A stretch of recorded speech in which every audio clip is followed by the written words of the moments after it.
अष्टांग योग। ये जो योग है ये बड़ा महत्वपूर्ण है। यूं कहे आप इसे, ये योग का केंद्र है अष्टांग योग।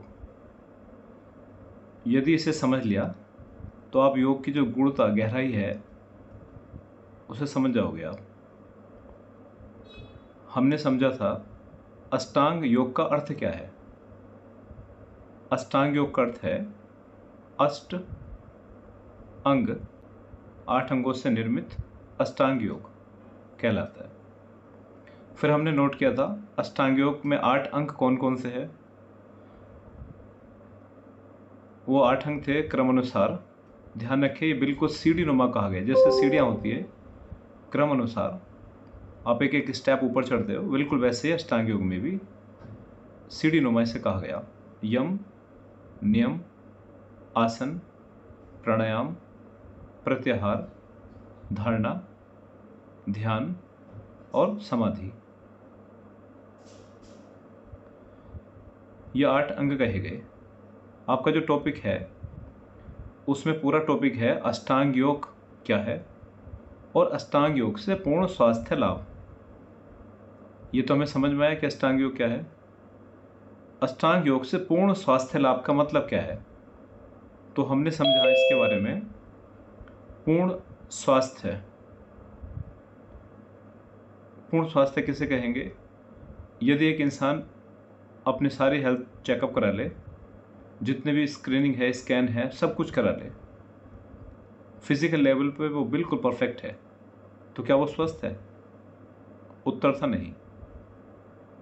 क्यों? यदि वो फिजिकल लेवल पे स्वस्थ है पर मन उसका अस्वस्थ है, मन में उसके विकार है, तो वो स्वस्थ नहीं कहलाएगा। फिर देखा, चलो फिजिकल लेवल पे स्वस्थ है, मेंटल लेवल पे भी स्वस्थ है, तो क्या अब स्वस्थ है वो? उत्तर था नहीं। क्यों? क्योंकि फिजिकल मेंटल के साथ जो सोशल हेल्थ है वो भी होनी बहुत ज़रूरी है, जो सामाजिक स्वास्थ्य है वो भी बहुत ज़रूरी है। क्यों? हम समाज में रहना नहीं जानते, समाज के कुछ प्रति हमारे नैतिक जिम्मेदारियां हैं, हम उन्हें नहीं समझते।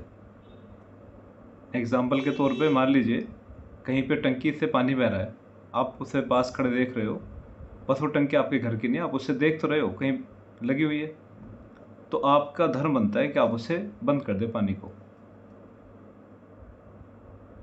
आपने कुछ भी ऐसा सामान लिया और उसका कचरा आपने सड़क पर यूं ही फेंक दिया।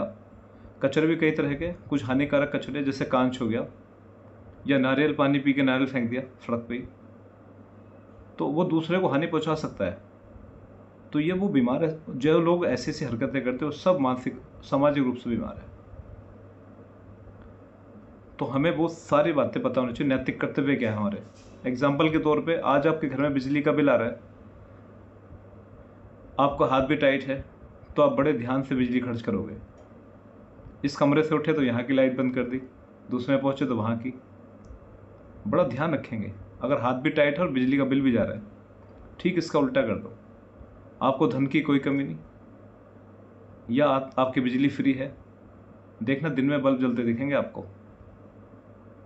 बेवजह हम बिजली का दुरुपयोग कर रहे होंगे। ये सब जो बीमारियां हैं ना, ये सामाजिक बीमारी है ना? ये सामाजिक बीमारी है, और आपको ऐसे भरपूर मात्रा में अपने घर परिवार में दिख जाएंगे आपको अस्वस्थ लोग। उस लेवल पे एक लेवल और है आध्यात्मिक लेवल। WHO इन 3 लेवल को मानता है। WHO के हिसाब से ये 3 लेवल पे अगर आप स्वस्थ है तो आप पूर्ण रूप से स्वस्थ हो।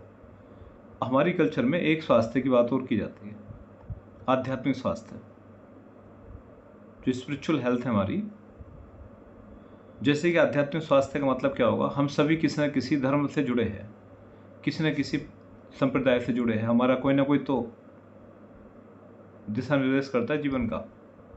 उनकी बताई गई बातों के अनुसार चलना,